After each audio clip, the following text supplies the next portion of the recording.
Hello and welcome to the HHH Racing Podcast. We're having minor technical issues once again. I greatly apologize. I'm your host, Howard Kravitz. I've got Pete Visco and Paul Halloran on right away. Thanks for joining us. This is episode 392 of Picks and Ponies as we are here to cover the late Pick 5 at Tampa Bay.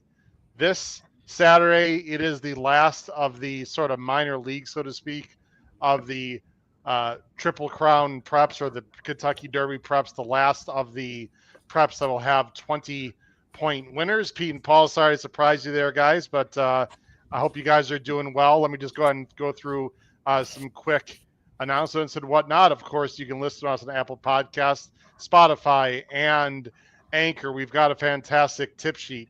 Please look below the video player for our Power Picks tip sheet. Let me go ahead also and bring on I'll bring on the background later, guys. Tip sheet is excellent. Take a look at it. It's been doing very well. Again, look below the video player on Patreon. We've got a great website, hhhracingpodcast.com, that Pete runs. We got some new additions on there, including stuff from Davey Lane as well. Really good stuff. Pete and Paul have to talk to you guys after the show because this is the second week in a row now. Everything is set up, ready to go, and then you guys are popping on and something's happening with my my acoustics, so to speak. But we'll figure it out. We're here. We're ready to rock and roll. How are you guys doing today? Hey, Paul, didn't he say at the beginning it was episode 392? You would think the way the technical stuff has been working that we're on episode 2 or 3, not 392. So I just want to say, we'll figure it out one of these weeks, everybody. Yeah, but Pete, you forgot about the good news. We're now being sponsored by the Edsel. That's true. That's a good point. It's nice to have those old school sponsors. That's the way we like them. Yeah, I don't know, guys, because everything is set up fine, and then for some reason you guys come on, and Pete sort of knows what I'm talking about. Yeah. But just don't I have mean, all the it never graphics. happens to me because I'm me, but I understand it. But we got all the banners and everything, and everything should be fine otherwise in general. So Again, thanks they have everyone for our picks, watching. right? All they care about is our picks. They don't care Pretty about the much, rest. but I care about the the quality and the way it looks and everything. So we'll figure that out. But anyway, guys, got a lot of interesting things going on this weekend. A lot of things going on in horse racing, and I don't know what Paul's rant is. For people that are wondering, I do not know what Paul's rant is on a weekly basis in general. I'm wondering what's going to be this week. I'm trying to be positive, guys, but boy, there's a bunch of negativity right now. Let's see who we've got on the screen. Why don't we do that? Let's see, Terry Frank. Hey, Just realized Paul. I'm much older than you. Talking to Paul, I used my Medicare card for the first time this week. Hmm. Thoughts, Paul Halloran? I put a message in Terry. I didn't think anyone was older than me, so I guess it's good news. I mean, maybe not for Terry, but Ed Burke is here. We got Katie is here. Felipe Hernandez is here. Bay Area in the house. The ex-location of Bay Meadows and Golden Gate. Oh boy. So Gulfstream patients, I feel your pain. Well, look, take it easy, Felipe. Gulfstream's still there. We don't know what's going to happen yet, but it's a long way to go there. Let's see here. Yep. Yeah, Noah's chiming in with a typical sarcastic tone, as usual. We all know Noah. Let's see, Robbie Courtney. We care more about the picks. Come on. Rants are good too from Paul. Yes, they are. And there's a big game this Sunday, guys, I believe, isn't there? oh, Yeah, you know. Oh, really? Okay, from both you guys, huh? Well, we'll get your We'll get picks. to that. We don't want to We'll get your foreshadow picks too later. much. Yeah. Yeah, absolutely. All right, guys, let's go ahead and jump in. Now, Tampa Bay. This is their Sam F. Davis sort of junior day. This is their Tampa Bay Derby preview day. They have 4 stakes. I made a decision. Boy, it doesn't feel the same when we get our intro and everything. This is very bizarre. They have 4 stakes, guys. I made a decision. We talked to we didn't discuss it. I just made a decision. But their stake rate, they have 2 stake races that are before the pick 5, which I don't quite understand why, unless they're really small fields, which they aren't. I think it's race 5 and 6, I believe. They have 2 sprints. One of them is your girl, Paul, Nick Style, who, boy, if she's ready, should romp in that race. The other one just sort of meh. I don't know, guys. It's just I think the allowance races that are in the late pick 5 are much bigger fields and maybe more interesting. And then, of course, the Sam F. Davis itself is a good race as well. So we're going to cover the late pick 5 here on this show. If you're more interested in the early part of the stakes, it's race 5 and race 6. All right, guys, let's get to it right now. We're going to get to the... Ooh, hold on, Howard. We have a question from Philippe. Pete's swag is hip. Love the pullover. Where can the public get one? Well, you Oh know, boy. one of these Here we days go. we'll have to discuss opening. Philippe, it is the HHH Racing Podcast store, which is only open during select, very special time periods, which are completely random.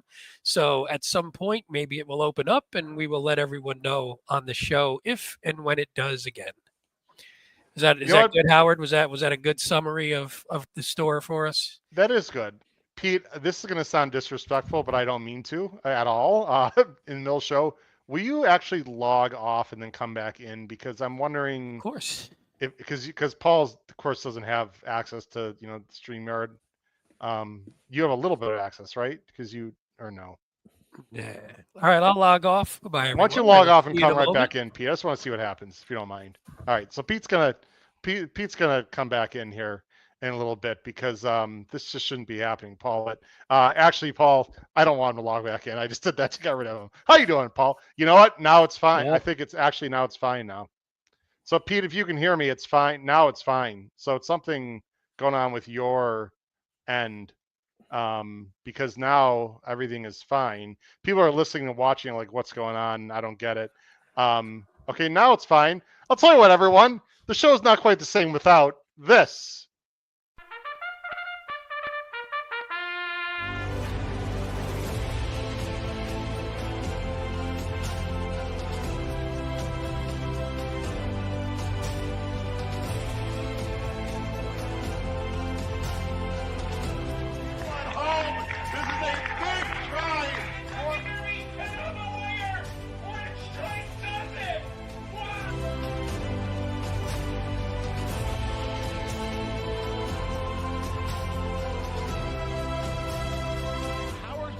If you have not followed his Triple H Horse Racing podcast, you're missing out. It's one of the best podcasts in the country.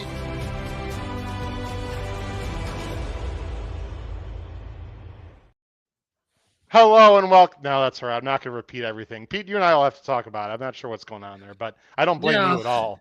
It's just weird. I don't either. Paul, I appreciate, or Brad, I appreciate taking a bullet for the team. Appreciate it. As I said, I just hope we didn't drop like half of our viewers once they saw me leave the screen. I assume. Well, most of the ladies went away, obviously, at that point. Well, I would say only about half the Italian viewers, perhaps. But my Italian brother, and they drop and they hold grudges, so they might never come back. Sorry. All right, we'll figure it out after the show. Let's go and move on, guys. Let's start with the late pick 5 at Tampa Bay, which starts in race 8. So let me go ahead and take this banner off. I appreciate everyone's patience, and we're gonna put our picks on the screen. Interesting sequence, guys. I've got a controversial pick. Let's within this sequence. I'll just put it that way. Starts in race 8. This race 8, I think, is going to be a bit chalky, guys. There it is on the picks on the bottom of the screen. Let me go ahead and present the field right now using our wonderful friends at Equibase. It's allowance optional 32,000. I'm going to go ahead and make that bigger as well. No, we're all good. On the turf, $54,000 is the purse. Mile and eighth, fillies and mares. Field of 10. There is a pretty big morning line favorite, Christophe Clement, and a guy named Irad. 8-5, lucky combination. I'm not sure if this horse really has to be that lucky. I'm going 6-7-8. Paul 6-2-8, and Pete 6-2-8. Wow. Okay, not much to discuss here. But Paul, lucky combination. Going to kick off this pick 5 at 6-5-ish. Yeah, I think we talk a lot, Howard, about horses we pick and we're going to use as A's that we would not want any part of as a win bet, and I think this is the poster mare for that. But the horse has the numbers. Running $100,000 race last time, dropping all the way down to an optional claiming for 32. Although she is not up for sale. But, second off the layoff, obviously has been with Christoph or Miguel in Florida for a couple of months now, and you would just have to, coming off the bullet work at Payson, it just kind of seems like there's a lot of positives pointing in her direction. Pete, the buyers don't really tower over the field, but the time form does. That's something we've talked about quite a bit. Not only that, I think the distance will definitely suit this horse. She probably even wants to go longer. Yeah, I think so. I mean, that's what I was thinking. And I guess the only thing, if you're always looking for a negative against a favorite, is recently she's had some trouble closing the deal a bit. Now, again, it's been against mostly better company, so maybe it's not her sealing the deal. It's more her just being a little bit outclassed and losing to horses that she probably shouldn't beat necessarily. So you look at it that way, but maybe that's the only thing. But yeah, I think on paper she just looks to be good. And the good thing is she's trending. I mean, she's 5 now. She's trending upwards at least a little bit at least from a buyer standpoint. So like you said, she doesn't tower, but she's become relatively consistent, whereas some of the other horses in here are a little bit more up and down. So you kind of think you're going to get her race, and her race on most days is just going to be better than a lot of these other ones.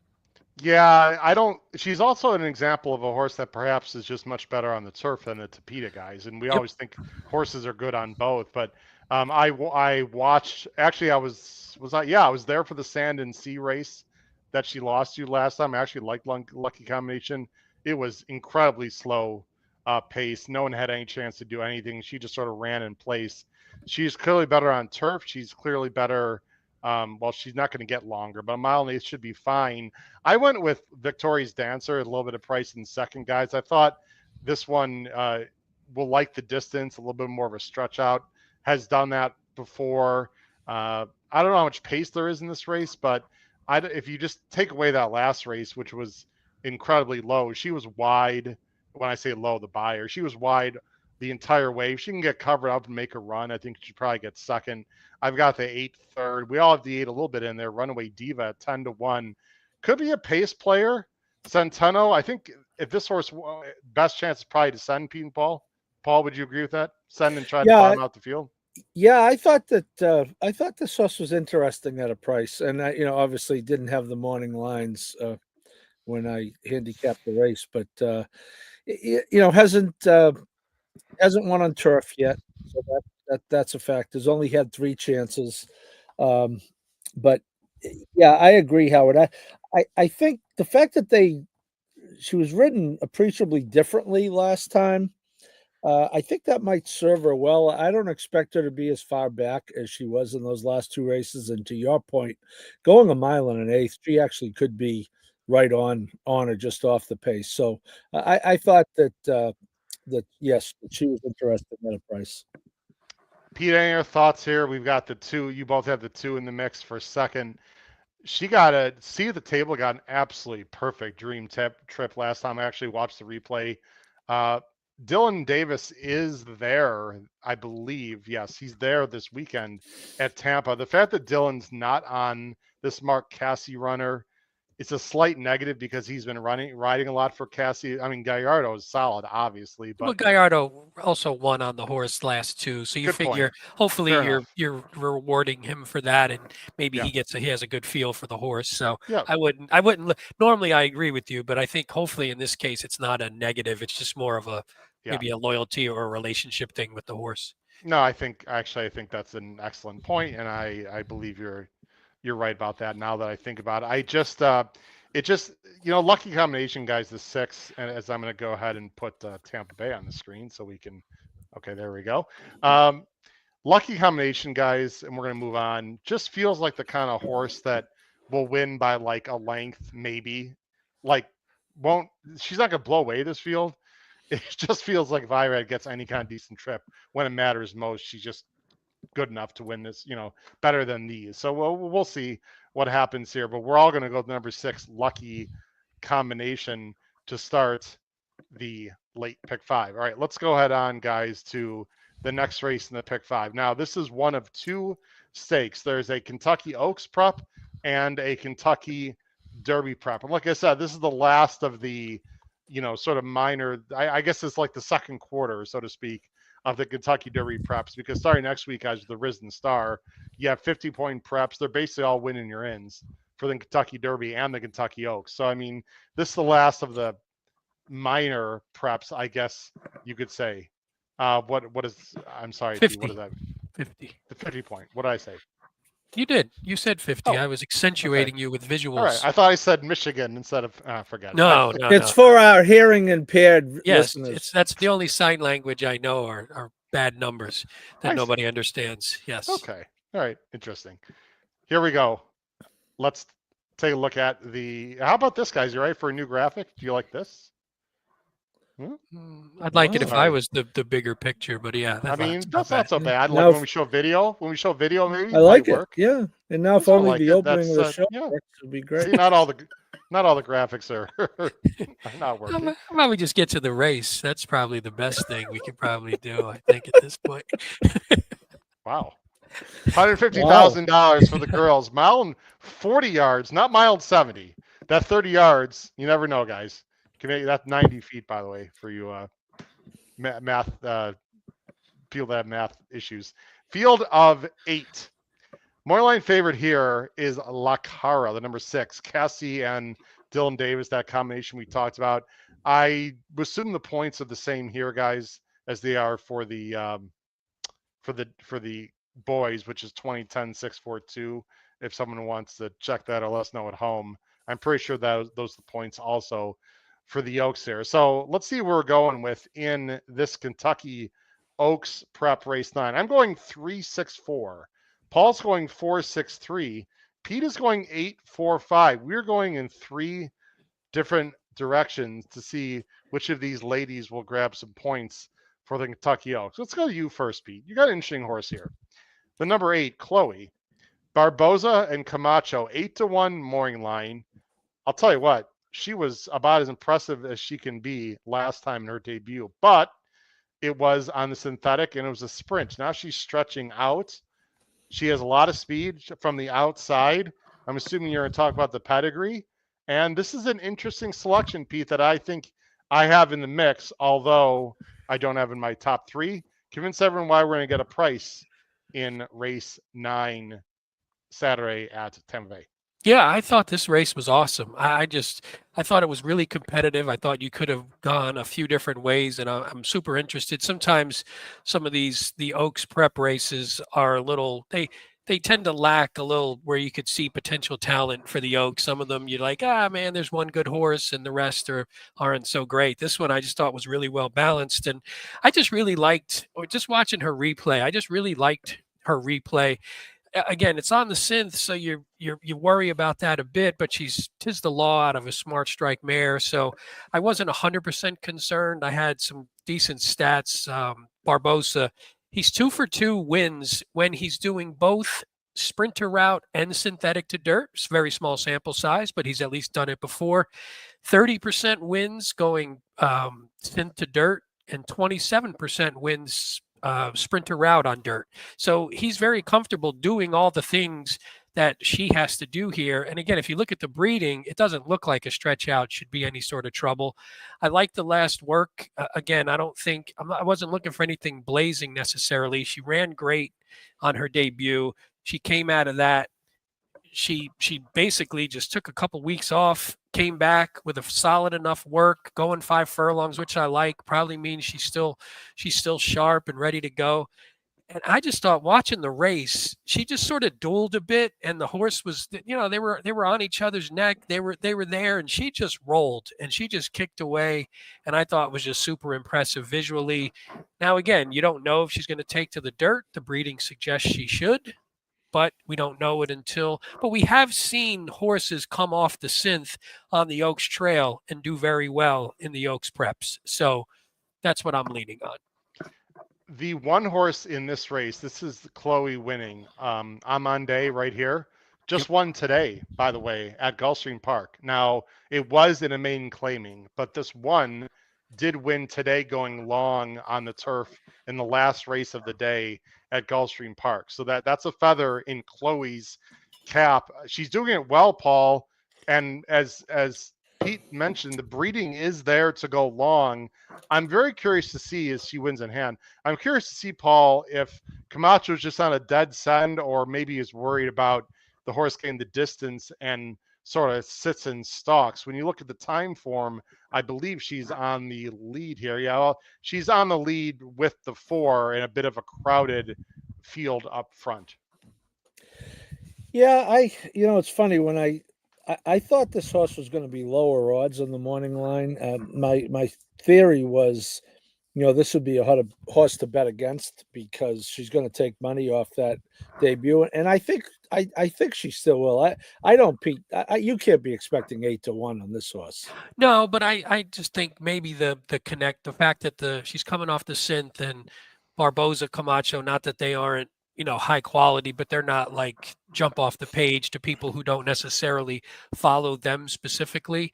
You're going to look for maybe some other horse that is a little bit more well known. So that was my thought. No, I wasn't thinking 8-1. I made the pick prior to the morning line, so I was just happy she was at least a decent winning bettable price, which is nice. I think when you're looking at a race like I find this. I just checked. Saez does have about 9 mounts at Gulfstream Saturday, but he's on like a turf sprint stakes. There's only one stakes on the card, $140,000 race. He's on the favorite for Brian Lynch, but I don't know.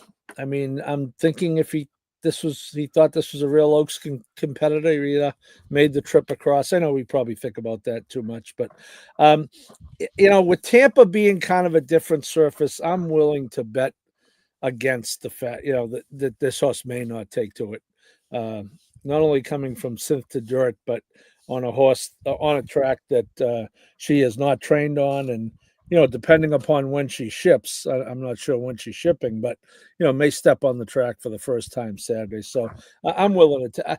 I don't know. I think that race last time was maybe too easy. So I'm going to try to beat her. Of course, I land with IRAD on a 5-2 shot, so I'm no genius. But this is a horse that. Interestingly, the horses coming out of the field that she beat last time, 5 of them have run. None of them have won. Let me try speaking English again. None of them has won, but they all improved their buyer figure. And there's Uncle Howard right on cue. Just to prove I'm not talking out of a body part in the lower part of the body. So, I think the horse, I like the fact that the horse is already routed and gone 2 turns. I think the Untappable has been a somewhat productive on, early road to the Oaks race. And, 2 for 2, I think Whit Beckworth is terrific and underrated. And, you got a horse 2 for 2 picking up IRAD coming out of what I think is a good race. So that's where I landed. We all have the 4 in the mix. Here's my thought. I'm interested in your 8, Pete. I'm going to use her. I'm interested in the 4, Paul. I'm going to use her. If you guys recall, I liked her laugh quite a bit last time. I thought she'd get loose. I was very happy that Concepcion was aggressive. 49.5. I mean, there's no way that's happening this time. I sort of feel like last time was the time for both of those horses, guys, although they can win. No doubt about it. And I appreciate your picks. I'm just going to go a little different direction. Number 3. Okay, are we paying attention to all those Italians out there who actually feel that Pete is correct, and for some reason I have some dislike for the Italian brothers and sisters, which of course is completely false. Just to prove it, I'm going with Italian Soiree. How about that? The number 3 at 7-2. Guys, here's the main question with Italian Soiree for Terranova and Pratt. First of all, picking up Pratt, I'd say is pretty good, number 1. Number 2, did this horse improve with the distance because the horse switched to turf, some combination both, etc.? I don't know if this is a dirt horse or a turf horse, guys, but I do know that the horse definitely improved with distance. And I looked at the damn social call to see if maybe her offspring is mainly turf meant. Not really. She was a turf horse, but guys, Be Better is a very nice, I don't know, actually, they might be retired, was a very nice 2-turn route horse for Pletcher and Rapoli that earned $330,000. Social Group obviously was not much of a horse, but at the end of her career, but actually won $205,000. So don't be misled by the poor efforts you see on the screen. Before she became an older horse, she was better. Socially Smart ran well on dirt. So, guys, my gut feeling here is that Italian Soiree can certainly handle the dirt. He's been working on dirt. It's been working well at Tampa. Doesn't need the lead. Gets Pratt. I just think there's a lot of things to like, even though there are question marks.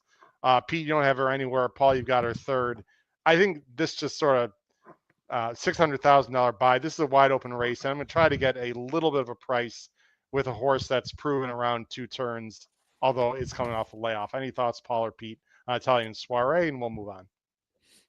Well, I wonder what prompted the move to turf, because you know it's not like she's exactly bred for turf. The dam has had 6 progeny have started 6 times on turf and not one yet, I believe. So other than, maybe they, just wanted to take a crack in some grade 1s, it ran in 2 terrific, 2 terrific turf races. This is kind of the opposite of Derby fever syndrome. They went from the dirt to the turf. But I'll tell you, Howard, I think that Adirondack effort was good. Now, the Queen's MG came back and did not run well last Saturday. However, that Forward Gal was obviously a much better race. It was that was a race éclatant run, and as Chris Mack points out in the comments, Louis Saez has éclatant as his Oaks filly, but it's never, you'll see jockeys at this time of year riding multiple horses in the same division because, just ask poor Manny Franco, with the Mercive had the Oaks winner and got sidelined. So yeah, I certainly, if she runs back to that dirt form, she is formidable in here. Yes, I would agree. Yep. Real quick on Lacara, your thoughts, Pete? You don't have Lacara anywhere. This is the 2-1 Moorline favorite. I've got her second. So does Paul. There's a decent amount of speed in this race. I guess you can question if she wants to go this far, but again, these, the breeding says she can. So we'll see. She's going to take a lot of money in this race. Yeah, and she to me, I actually had sort of the top 5 at relatively even, where you could pick holes in each one of them, or you could find some things that you really like. That's why I thought this was such a tough race and wound up going with a price. But a horse like Lacara, I think I liked her a little bit as an underneath. I can't remember even in the juvenile, which didn't work out necessarily, but she's quality. The Pocahontas, she didn't run well in the juvenile, and the Pocahontas since has come back relatively weak. So who knows if maybe she's not as good and she just has she has the named races, but maybe isn't as good, but she's favored because of that. But Cassie's been doing well here. Like you said, Dylan Davis has been hot. Cassie's, won this race before, finished second before. So I think she's run against some nice horses. I just like to see how she does actually beating a high quality field. And if she does it here, then I think that'll stamp her as at least a contender. I think the winner of this is you'll see the figure, unless the figure comes back terrible. I feel like the winner of this and whoever runs well is on a good path to the Oaks, at least, and not just sort of pretender. At least someone you can watch, and it's not like, that horse, it's sort of a throwaway. I feel like you could maybe get some that have some pretty good upside here. Okay, so Pete thinks this could be a live race going forward. Yes, Paul. Her maiden fields were pretty darn good. They were really good. Éclatant and Kimchi Cat. Yeah, they were awesome. Yep. And she beat Quick Kick, who's been a little disappointing as they've stretched. But yeah, she looks really good going those 4 races down, Paul. You're 100% right. Let's go on to the next race, guys. This is like 3 of the pick 5, the race before the feature, the Tampa Bay Derby. Race 10 on Saturday is a main specialty, mile 16th on the turf. $53,000 is the purse. Restricted for maiden 3-year-old fillies. It is a field of 12 with 2 AEs. Chad Brown, and I'm sorry I don't have the stat in front of me, has been completely ridiculous at Tampa Bay. Maybe Peter Paul has the stat. I think he's won like 40% of the races or something completely silly there, including I have some good like ones. 7 of the last 9 or some unbelievable stat.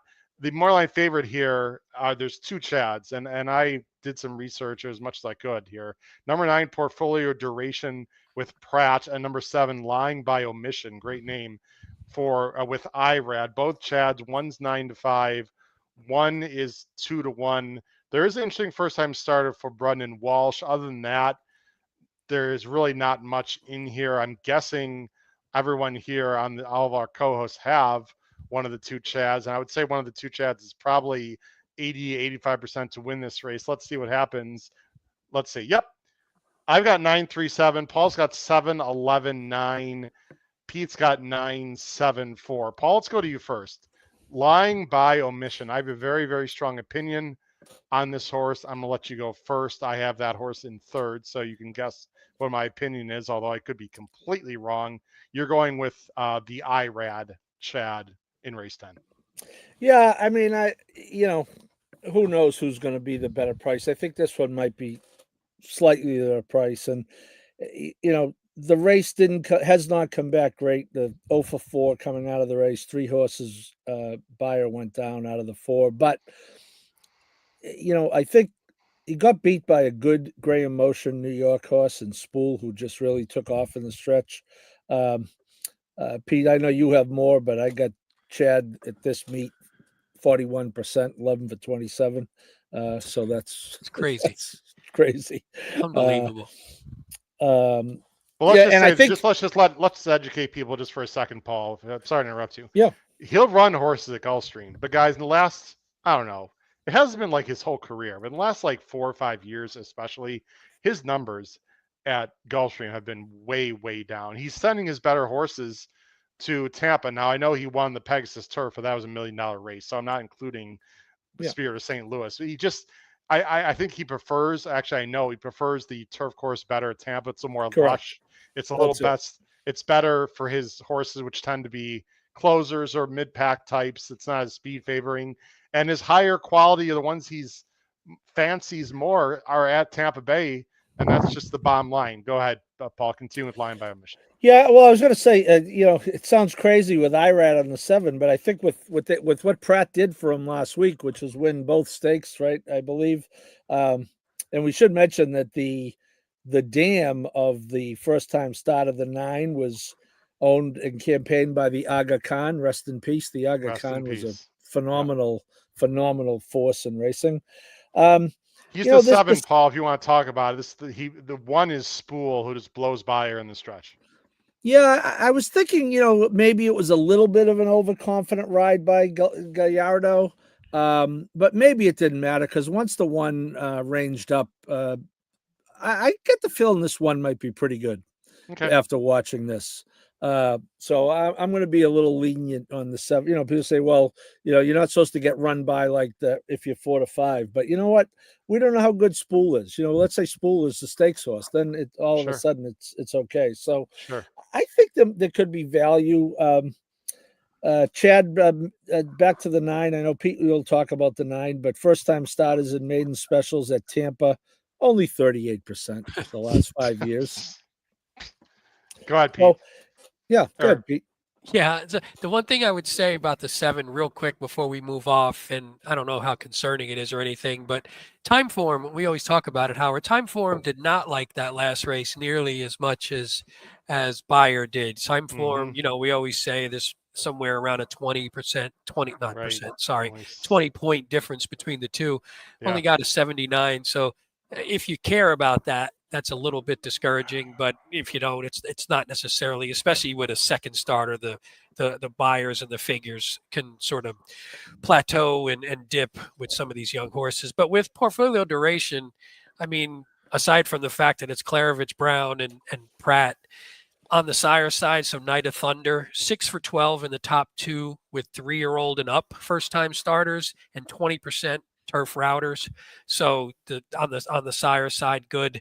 The dam side only had 1 starter who was 0 for 4 in the money, but had a Euro starter who was solid on the turf. Nothing super special. No. And then just some of the crazy stats. I think Paul mentioned one. So I had Chad Brown, 40% wins, 80% in the money, maiden special weight turf routes at Tampa in the past year.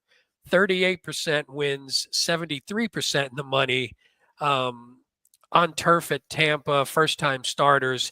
And then the Brown-Pratt combo, 4 for 4 wins at Tampa and 6 for 6 overall, winning their last 6 races. So there's a lot of stuff that's going to be put behind this horse. The horse is going to be bet crazy, I imagine. And, it's not a shock that the horse is 9-5, and it's not a shock if the horse is, I wouldn't shock me if the horse is somehow 4-5, if people are in the know and they know that this one's going to run. Terry asked a great question. What happens if the 14 All Night Revival gets in, who IRAD is named? Where would IRAD go? I would guess he'd stay on the 7, and someone else would go on the 14. Now, if the 7 scratches and the 14 gets in, although the 14 is too deep on the AE, the 14 would need another scratch. So I don't know. That's interesting. Let me give everyone some information. And again, you can take all for this what it's worth. First of all, if you guys, I don't know if you noticed this, but it's pretty clear to me the 7-9 were working together. They have the exact same times on the exact same dates on a bunch of workouts, guys, at Payson. And Payson, we don't get as many workout reports from Payson or videos. So I'm pretty sure the 7 and 9 were working together. I would have loved to see the workouts. In fact, all of us would like to do that, but they aren't available, and there's going to be no workout reports. So we're a little bit in the dock here. Guys, here's my feeling with the 7. First of all, the 7 ran perfectly fine in her debut. Lost to there were several next out winners coming out of that race. It was a very live race, although Line by Mission Paul was on her wrong lead in her debut. I hear what you're saying about Spool, but boy, Line by Omission just doesn't look like much to me. I don't know what it is. I don't know. Usually a Chad Brown horse would improve her buyer, coming off that kind of layoff. I have negative vibes to Line by Omission, and she's going to take a ton of money, obviously. If I have negative vibes by the 7 and the 9 is working equally with the 7, I'm not so sure the 9 is a guarantee. Now I'm taking 9-7, are in the mix here, but I just want to throw a few other horses out there quickly, and then we'll move on. The number 3 is a horse I'm interested in, guys. Pediatric Princess, 12-1. She ran decent in her first 2 starts. Her first race was a very, very live race at Saratoga. The second race, she ran okay, not great. Then she went to Keeneland in an impossible spot on the dirt, was wide the whole way, tossed that out completely, and then went to the Turfway where a lot of horses don't necessarily like it. And I actually watched that race. She got shuffled back, didn't get a great trip, and ran evenly on the lane. I think Pediatric Princess, guys, will show some speed here. There's not a lot of speed in it. We'll sit off the 4. I think Pediatric Princess is a bit interesting if the Chads for some reason don't fire. I'm not going to say she's going to win, but I think she's interesting underneath because I don't know about these Chads, guys. I'm sure they're both going to be, it's going to be what, 7-5, 8-5, whatever it's going to be. You have an alternative also, Paul. Majestic Drive, the 11 for Brendan Walsh and Gallardo, $140,000 quality road filly out of a Galileo mare. I watched one of the workouts. She was working with a much slower maiden and did it well. That was on the 17th. I did not see the January 31st workout, but it was pretty good. This is, to me, a board situation. You got to watch the board, but of course, we're not going to have that information before the Pick 5 starts. Yeah, yes, I agree with all of that. And, Brendan's horses, if he wins at a decent percentage first time out. I don't think he's life or death to do it, but he does win. Quality Road is 14% with 3-year-old first time starters. When you add in Quality Road, is his progeny, 13% turf roots. Brendan in maiden specials on turf at Tampa, 2 for 9. And in maiden specials on turf with first time starters is at 13%, so a little lower than his overall. So, it's one of those horses, Howard, that if I'm playing horizontally, it's probably going to be like a B. I don't want to get beat by this horse, and I don't want to, and if I'm playing the other way, how many times do we say it? But even with a big field, I don't know that you want to, if you're going caveman, I don't know that you want to use 7 and 9, considering the money they're going to take. I agree. if the 14 gets in, Chris Mack mentioned that the 14 ran in the same August 4th spa race ahead of the 3. All Night Revival, the 14 on October 13th. Also, that's the Laurelin race. That and this 14 All Night Revival beat the 7 in that race. I thought beat her relatively handily, but that was the 7's debut. So there's a lot going on in this race, guys. What do you do horizontally? Because we don't give pick 5 out. We're not giving out pick 5 tickets. I mean, Paul suggests you just go one of them. Pete, just go with one of them. And you really can't go with both. I suppose if, gun held to my head, I would toss the 7. Actually, I know I would personally toss the 7 and just hope the firster is that good, and probably play some other horses underneath and probably single the 9 is probably what I would do. But I wouldn't feel great about it, to be very honest. I think it depends on. I wouldn't just automatically toss them both. I think it depends on the rest of the ticket. If you feel like you have some opinions, that maybe some price opinions, but you're not necessarily going too deep to make the ticket price blow up, I wouldn't mind playing them both just because they're young. And if you get beat by a low price Chad, and that's what cost you a nice pick 5, and you have some good opinions that come through in the other races, then you're just sort of pissed. So I'm not saying you have to do it, but I think it depends on the rest of your ticket and what kind of prices you have across the board. Or if you're going skinny, you just want to pound a ticket, like a skinny ticket, then again, you're just pissed if you lose because one of the Chads outruns the other Chad, and you just feel dumb. I hate when you do something that just makes you feel dumb after you lose, and you're like, I know that happens and in certain races, but this is a pretty big field, and the one that we're talking about is the first time starter on the outside. Anything could happen first time out. If the horse doesn't break well, you might be screwed and could run a great race and just close for second or something, and then you're just sort of pissed off. Yeah, it's a very interesting decision from a ticket construction perspective. All right, guys, let's get to it. The Sam F. Davis. This is the feature. I would argue this is the feature race of the entire country this weekend because it's a bit of a slower weekend. This is a nice Derby prep. There's some good horses in there, and this is a fun race. Let's go ahead and bring it up right now. The Sam F. Davis Kentucky Derby prep. It is the prep for the Tampa Bay Derby, which, by the way, bring you guys back on screen. I don't know if you heard Chancellor McPatrick being pointed to the Tampa Bay Derby in a month. That's where he is going to be making his debut, according to Chad Brown. He had a very minor ankle issue that was taken care of, and there was some concern that they wouldn't even be able to get the horse to the Derby. Obviously, that concern has gone by the wayside. But again, Chancellor McPatrick in the Tampa Bay Derby, supposedly 1 month from now. Let's talk about the Sam F. Davis, guys. It is a field of 10. This is a nice field for the Sam F. Davis, I thought. Moreline favorite is, oh boy, Paul. Paul's got some PTSD from this horse. The number 6, Owen Almighty. Brian Lynch and Irad Ortiz. We'll talk about his last race, unfortunately for Paul and probably a lot of people. There is an Ice Godolphin coming off a layoff, number 4 Poster. There is a Brad Cox horse that I know a lot of people are very interested in that we'll talk about, in John Hancock, and John Hancock is going to try to write his way into the history books, even though he actually did not sign the Declaration of Independence. Sorry, Paul. I knew Paul was going to bring that up as the Northeast guy. But anyway, let's see who we're going with in the Sam F. Davis. I'm assuming we're all probably going with, one of the more fancied horses. Let's see. I'm going 9. Wait a minute. That can't be right. Did I make a typo? Hold on a second. No, I did not make a typo, ladies and gentlemen. I'm going 9-6-3. Paul's going 6-7-3. Pete's going 3-2-7. Let's start with Owen Almighty. Paul, this horse got DQ'd. We're not going to, we can watch the replay if you want to. I don't think we really need to. Irad got, 3 days suspended for it. That all being said, Paul, the horse was coming off a layoff, was battled the whole way, and I thought won very well, is now stretching out to, I believe, his first 2-turn event. What is it you like about Owen Almighty in the Sam F. Davis? Well, I thought, having watched it again, 2 things struck me. Once, he was an hour the best in the race, number 1. And 2, it's hard to believe, Pete, but there was a prominent national podcaster who actually questioned this DQ. There was, usually people are split on DQs, Pete.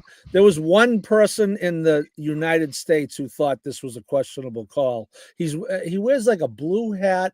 It has KU on it or UK, or he has initials HHH. I mean, this was the most obvious DQ of all time. Anyway, having said all of that, I think he was. You'll see what happens in the stretch here. Unfortunately, the horse that he interfered with was probably the biggest threat and got shuffled back to last. But I just thought the way he ran, and Howard, you're not going to believe this, but I took a long look at your 9. So I'll look forward to listening to you. Honest to God, I have notes. I have more notes on my little iPad here written on the 9 than any other horse. How's that? Really? Yes. Wouldn't have anything to do with the sire, would it, Paul? Well, that's what that didn't have me uninterested. But coming out of Camarero, Yes. Howard, I'll let you talk, but what's very interesting is the horses coming out of that race that this horse won. There are 6 horses who have run back, and they ran 1 of them ran first, 1 ran second, 1 ran third, 1 ran 1 through 6. They ran 1 through 6 in the next stop. That's crazy. Interesting. Well, yeah. Look, can this horse get the distance, Paul? And there's a lot of other speed in the race. I have Owen Almighty second out of respect to Irad and what this horse has done. I think he can stretch out. But if he can't, he's a really bad favorite, Pete. Yeah. I mean, I thought this was. I actually thought this was almost as good of a race in terms of. I think the top being relatively even and hard to discern against one or the other. Yeah. But yeah, I think you have questions about a bunch of them. And Owen Almighty's is this the first time going 2 turns? Speightstown on the top. I mean, the bottom side is definitely rowdy. So I think you have it on the dam side, which you generally would prefer. But I don't know. I thought, by the way, Paul, I thought you could have left him up just because I think he was just dominant in that race. But I agree with you. But it was, I think it didn't cost me the pick 5. But so there's 2 in the now. pot. Stir in the pot. I was trying to watch it again, but the replay wasn't clear, and I didn't feel like digging into the replay again because I didn't care that much because I thought he was much the best, and it didn't matter about the DQ. But I don't know. I think if he's questionable going 2 turns, like you said, now you have a favorite that, maybe you can get on the top, but I think could get run down by some of these other horses who we have a better sense are going to enjoy the distance, the added distance. P, let's talk about John Hancock. This is a Windstar Farm Constitution colt out of a Freud mare. Got some New York breeding, interesting enough, Paul, on the dam side. Sort of turfy breeding. Very interesting on the dam side. The male side definitely is long in 2 turns.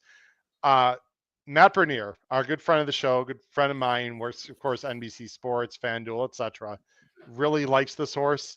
And he did talk to Brad Cox about this horse. I don't have intel on that conversation. I have no audio tape. All I can tell you is I know that Matt talked to Brad Cox, and Brad likes this one, guys. And if you watch the debut of John Hancock, I mean, it's about as impressive as you can get. Now, I know it was only 6 furlongs. I know that he did it on the lead, but he broke well. He's the 2 here. He just looks like a racehorse, guys. I mean, he's really professional.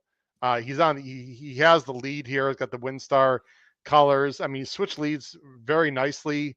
He won this like 109 and change, guys. That is moving at Tampa. He looked very efficient to me, guys. This looks like a serious horse to me. Now, this is a really tough spot, and there's other speed, but boy, you can't do it any more impressive than that, guys. In hand, and you'll see the teletimer there coming up in a second. It's going to be 109 and 2. I have nothing negative about this horse other than there's a lot of other speed in this race, and this is going to be a major test. This has got a little bit of a Tappan Street feel to me, guys, where this horse is uber talented and it's going to take a lot of money but might not win. That's how I feel about John Hancock. Pete, convince all of us why I'm wrong and he is going to win Saturday. Yeah, I think Tappan Street just got beat by the better horse. That's not going to happen here when John Hancock just. Wow. I guess with these horses, the question always is, and you don't know until it happens. did this horse get on the lead and win because he was just better than everyone else in that field and he ran? You could tell Camacho. My note was that he rode it like there was never. He rode this horse like there was never a question from start to finish. Even when another horse came up on him a little bit, he rode it like, I have the best horse. I'm going to bury this field. Is that the reason he was on the lead because of that, or was it the fact that, hey, I'm just better, I'm going to get on the lead, or I have to be on the lead? So you don't really know until they start running and they get into a situation where they're not going to get to the lead as easily. Hopefully with Pratt, I trust that Pratt's going to make the smart decision. And hopefully if the instruction is you go, you go. And I don't think he's dumb enough to get into any sort of speed duel. And he's patient enough to sit off if necessary. And whether the horse actually can do that, we'll see. I'm with you, Robbie. I like Treaty of Rome. They're pretty even for me. So I was really like both of them. But yeah, I just think John Hancock off that performance looked impressive. And I just want to see if he can progress off that. He's going to look pretty damn good. And again, he's bred to where I think he's a half to speech on the dam side. So you talked about the dam side looked a little sprinty, but speech was under there, and speech is pretty good. So yes, are you talking about for the 3? I was talking about John Hancock. Yeah, no, but, speech was a very nice horse. I saw that nice West Coast horse who was staked for McCarthy. And he's grade 1 winner routing, so it's not like we're not going a mile and an eighth, a mile and a quarter here. We're going a mile and a 16. So even if you think there's some distance, but it's close, the mile and a 16th may be within the realm still. I think his best way to win is going to be stalking. I just don't. He's fast enough to get the lead, but I mean the 1's got to go with Hernandez.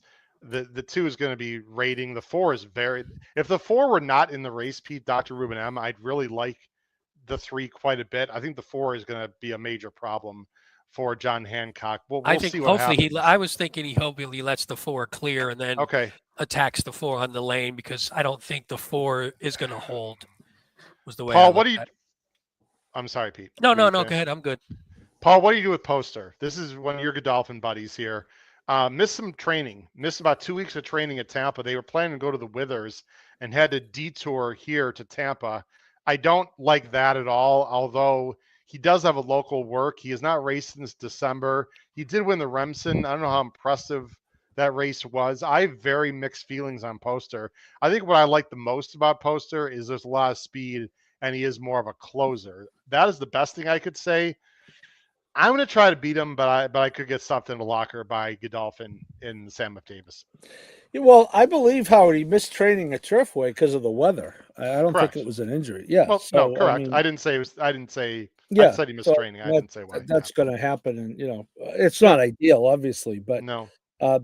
It's certainly early enough in the season. I think this horse is pretty good. I picked second, but certainly a straight A on my ticket.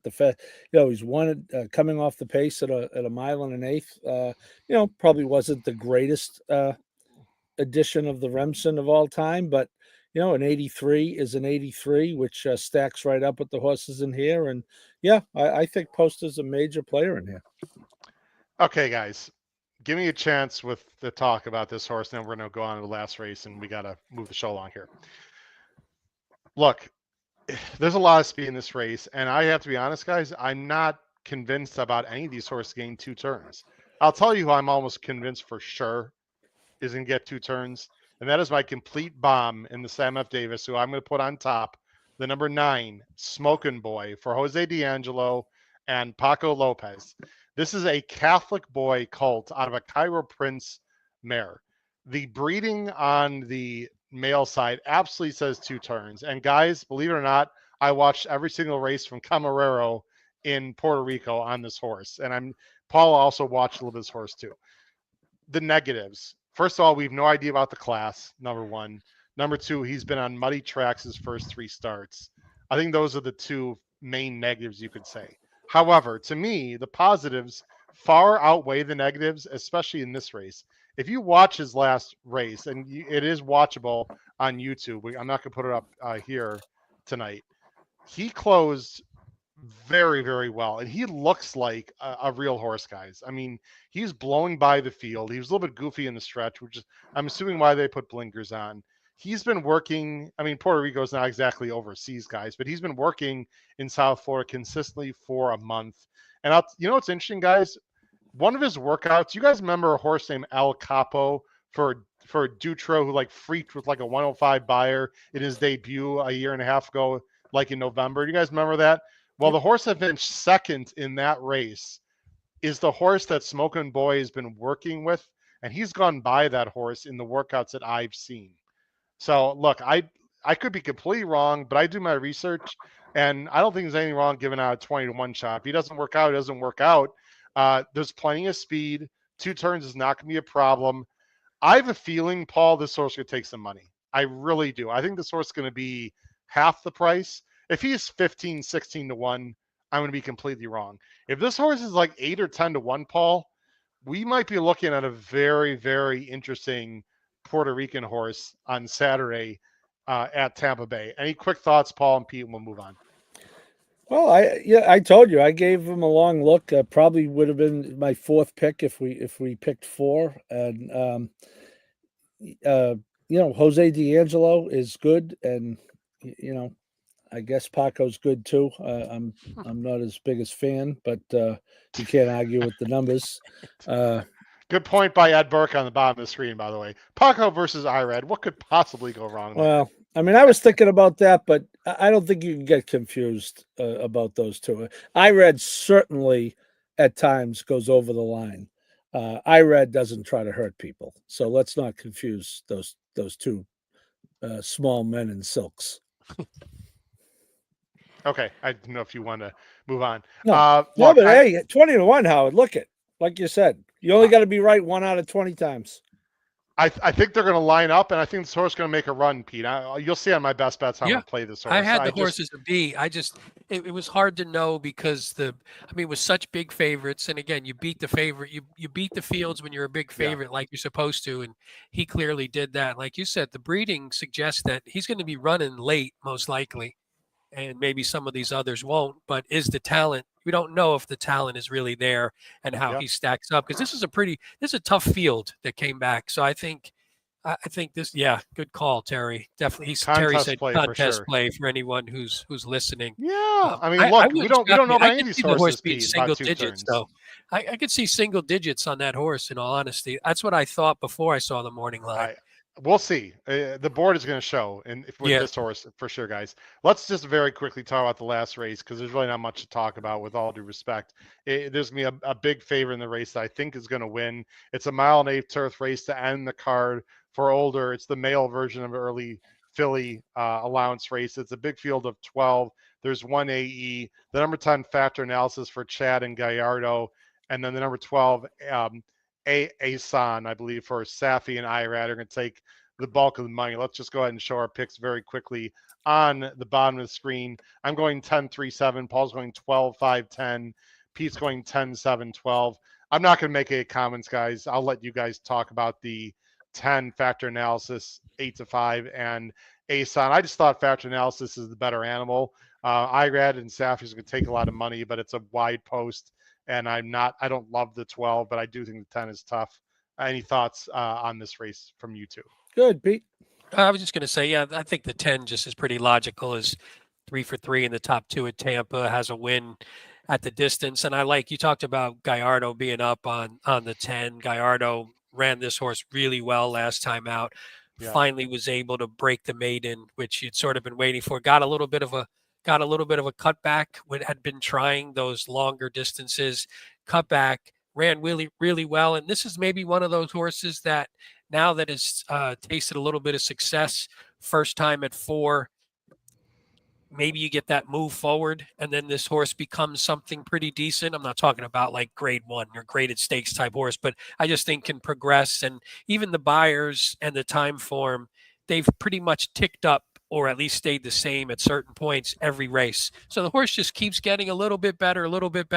And maybe if the light bulb came on last time, you're going to see a horse that's just more talented than some of the rest of them.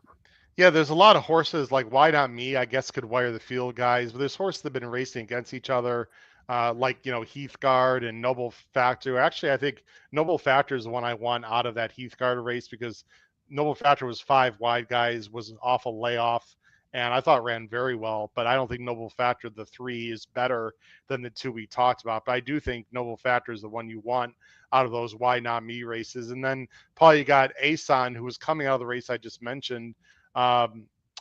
Actually was coming out of a Why Not Me race and closed well off a layoff. I guess the 12 can certainly improve. I just don't think he's better than the 10, but he might be. Yeah, I just think he's gonna. It's second time Safi, which you can't. You can do second off the claim in formula. You can't do outright second time, but for whatever it's worth, Safi second off the claim is 26%. So it's a similar similar circumstance. I just get the feeling this race might fall apart, and I think this horse is going to be closing like a truck with Irad and might get there. I'm not going to argue that. I think it's going to be 10 or 12. I really would like to get cute in that race, but it's sort of the reason, Pete, you mentioned based on your ticket construction. It's partially why I went with a bomb in the Sam F. Davis, because I just think some of the races are going to be chalky, and I'm trying to find a price somewhere, unless you want to play a $10 pick 4, pick 5, and just super press up, which people certainly could. Pete, your best bets, you're going to go to race 9. You're going to go a win bet on the number 8. That was the Tis the Law filly, I believe, in the Suncoast, Chloe. correct? Yep. Yeah, Chloe. and then you're going to go 8 right into those 2 Chads, right? That's the 7 and the 9, the lying by omission and portfolio duration, the 2 Chads. Yeah. Right. In a double. Paul, you're going to race 11. That is the Sam F. Davis. You're going to play an exacta. Is that a straight exacta? Yes, cold. Ice cold. Nice. I like it. Ice cold punch at 6-7, and then play those 2 horses 6-7 into the 12. Asan, the one we just talked about for Safi. I guess you're gonna Dutch that, because I would assume the 6 will be lower than Poster, right? Yes. In the double. Yeah. And Howard, back you said on that race you had questions on all of them going 2 turns. Obviously, you don't have a question on Poster going 2 turns. No. Having won a mile in it. Okay. No, I do not. No, you're right. All right. You're right. I do not have questions. I have questions about his mistraining and his ability, but I don't have questions about distance. You're exactly right about that. Guys, here's what I'm going to do. Race 9. I'm going to throw out a pick 3. I'm going to go 3-6 with singling the first-time starter Chad with 3-6-9. That includes the bomb I have in the Sam F. Davis. And then race 11, I would highly recommend, if you agree with my opinion, ladies and gentlemen, that you take the 9 in the Sam F. Davis, Smokin' Boy, 21 morning line. He'll play bigger in the horizontals I run, because he's not going to be 21, I don't think, in the Sam F. Davis. And reverse tri-key, which means put him in all spots in your trifecta, whoever you want on top. I'm planning on putting the 3 and 6 on top mainly. I'm going to try to get Poster out of the win play there, and then play Smokin' Boy underneath in second and third, especially with bigger increments, guys, to try to get a number in there. I might toss in Treaty of Rome, but I don't like the race he's coming out of. Guns Loaded was absolutely awful last weekend, but Treaty of Rome certainly could run decent in that race. I'm just not a huge fan. Paul, let's go to you with our rant. It's been, I don't know what you're going to talk about, but we've had quite the interesting week or two in horse racing. I can't say it's all been positive. So let's see what Paul's rant of the week is going to be. Yeah, Paul, the floor is yours, sir. Yeah, we talked about, I think we got into the decoupling issue last week, and we're not going to rehash it, but, I think everyone on this podcast knows what it means is that, a racetrack that has a casino is, if it wants to run 1 or 0 live races a year, it could. Well, unfortunately, the Florida legislature, a legislative committee, not the overall legislature, but passed the bill thus far. It's a great example, Howard, of, we always talk about why horse racing needs a commissioner or a czar or whatever you want to call it, because you could not have had a more disjointed, disorganized, unorganized response to that decoupling. It seems like they kind of hoodwinked the Florida horsemen into supporting it at first, and then they came back and Carlo Vaccarezza tried to form a different group of Florida horsemen, and the Florida HPPA then reversed course. And while all this infighting's going on, the bill is moving on. So that's not good news. There was an LA Times story this week that First Racing has hired Keith Brackpool, who was kind of very outspoken on this issue in the meeting in Florida, to market both Santa Anita and Gulfstream. And, the reason that's not good news is, look, it doesn't mean racing's going to end, but if someone is buying the property that Santa Anita racetrack is on, they're not buying it to run horses on it. It's the most spectacular view, one of the most spectacular views in California, looking at those mountains. So, and same thing with Gulfstream to a degree, right? Where Gulfstream is located.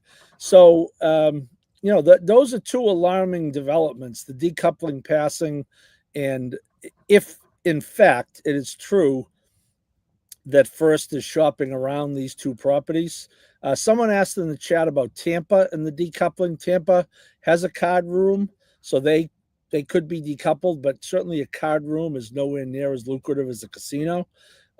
Tampa is a great, kind of mid-level track that is not owned by a huge conglomerate.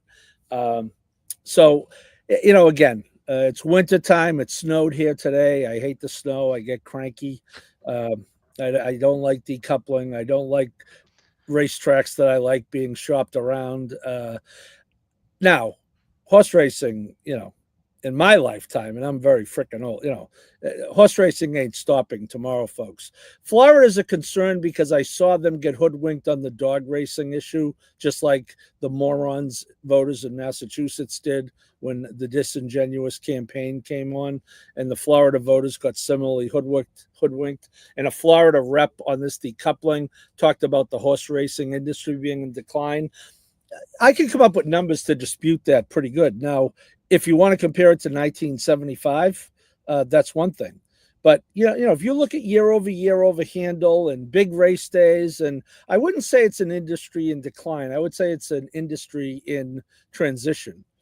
So, but the bottom line is the decoupling thing potentially is not good. Now, Aiden Butler says they're not going anywhere quite yet. He just bought a house in South Florida, et cetera, et cetera. So not the best of news, but you know what? It's going to be better weather soon, and I'll be in a better mood, Pete. I hope not, because then we'll miss the rants. We like grumpy. We like grumpy Paul. I really want to be positive, guys. We got like Saudi Cup coming up. There's a lot of this is a great time of year. Like the next month or two, a few months, next 3 months. Boy, it just seems like there's a lot of negative news, and it's really frustrating. Now, we're not going to talk about it more tonight. We'll talk about it as we go along. But I'll tell you what's not frustrating is the solid racing at Tampa Bay, guys, this Saturday. Very interesting ticket construction situation for people playing the late pick 5. So we want everyone to do very well, of course, at Tampa Bay. We wish them a lot of success. And we hope everyone sticks around. If you're watching live, in the next about 25 minutes, we will have great race plays, the late pick 4 Sunday at Santa Anita. And Pete, if you could stick around after the show just for 30 seconds, I would greatly appreciate it. So we can figure out the beginning of the show tech situation. For my good friends and co-hosts, Pete Visco and Paul Harron, this has been your host, Howard Kravitz, episode 392. Wow, getting close to 400 episodes, getting close to 5,000 subscribers, getting close to 3,000 followers on X. Come on, people, hit that subscribe button, hit the notification bell, smash the like button, follow us everywhere you can. And then after you do that, crush your bets at Tampa Bay Downs this Saturday. Good luck, everyone. Take care. Have a great night. Bye-bye.